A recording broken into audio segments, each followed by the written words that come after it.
In a windowless laboratory at the University of Texas, a subject lies perfectly still inside a medical scanner, silently imagining a dragon. On a monitor in the next room, an artificial intelligence prints out that exact same narrative, word for word. The subject never spoke, typed, or moved a muscle. You probably assume your internal monologue is safe. You likely believe the voice inside your head is a private sanctuary no one else can access.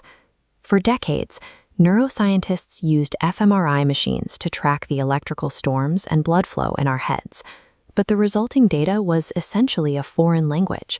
We could observe the physical activity, but we had no way to correlate those specific blood flow patterns to the actual words or ideas they represented. This gap was bridged when researchers began training large language models on raw brainwave data. These AI models, designed to predict the next word in a sequence, began recognizing the same predictive patterns within neural activity, acting as a universal translator for human thought. The human brain functions as an organic, biological algorithm. As these models scale, your internal monologue is becoming just another readable dataset. Translating basic brainwave structure is one thing, but extracting a visual image is an entirely different level of access. In a 2023 study from Osaka University, researchers took raw human fMRI data and fed it directly into the AI image generator Stable Diffusion. This diagram illustrates the transfer process. Without a single text prompt or outside instruction, the AI reconstructed exact images subjects looked at: a clock tower, passenger jet, teddy bear. Achieving 80% semantic accuracy, it bypassed pixel data entirely, understanding the concept of what the person perceived, pulling high-definition images straight from the visual cortex. If a machine can print out a slotograph of the room you are currently standing in simply by scanning your brain, how confident are you that your private daydreams are still invisible? Reconstructing a static image is a massive vulnerability, but human consciousness is not a photograph. It is a continuous, streaming narrative. Look at these cross-section scans on the monitor. To intercept that streaming narrative, researchers at the Huth Lab developed the first non-invasive continuous language decoder. They put subjects into scares and tracked their blood oxygen levels while showing them a silent video of a girl being knocked over. Relying strictly on those shifts in blood flow, the AI generated a continuous stream of text, accurately typing out, "I see a girl get knocked down." Notice the word non-invasive. Reading a human mind no longer requires a surgical procedure or a physical implant like a Neuralink chip drilled into your skull. The machine successfully decoded the semantic meaning behind their thoughts completely from the outside, intercepting the words before their vocal cords ever had the chance to move.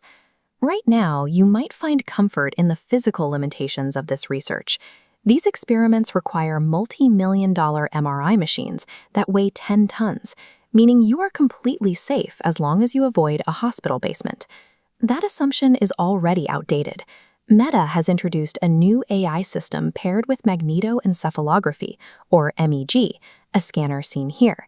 Unlike an fMRI, which has a multi-second delay, this system decodes visual representations from brain activity in mere milliseconds, and the physical hardware required to capture this activity is rapidly leaving the laboratory. We are currently seeing the commercial development of highly portable, wearable fNIRS headbands, devices designed to read blood oxygenation directly through the skull. We are witnessing the exact same physical transition as computers, shrinking from room-sized mainframes into the smartphones we carry in our pockets. As hardware required to map your neural activity shrinks down into consumer electronics, escaping the physical reach of extraction technology becomes impossible.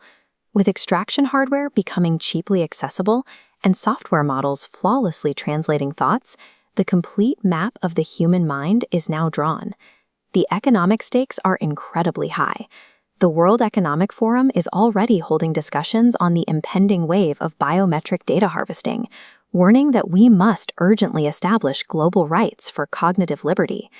Early neurotechnology startups are actively laying the legal groundwork in their terms of service agreements to harvest your raw neural data, applying the exact same business model social media companies used to harvest your clicks and watch time. The ultimate goal of consumer tech is to build an algorithm fed by your specific neural data, allowing a corporation to predict your behaviors, reactions, and preferences better than you know yourself. Your internal world is being converted into a searchable digital archive. The only question left is who you will allow to access the data.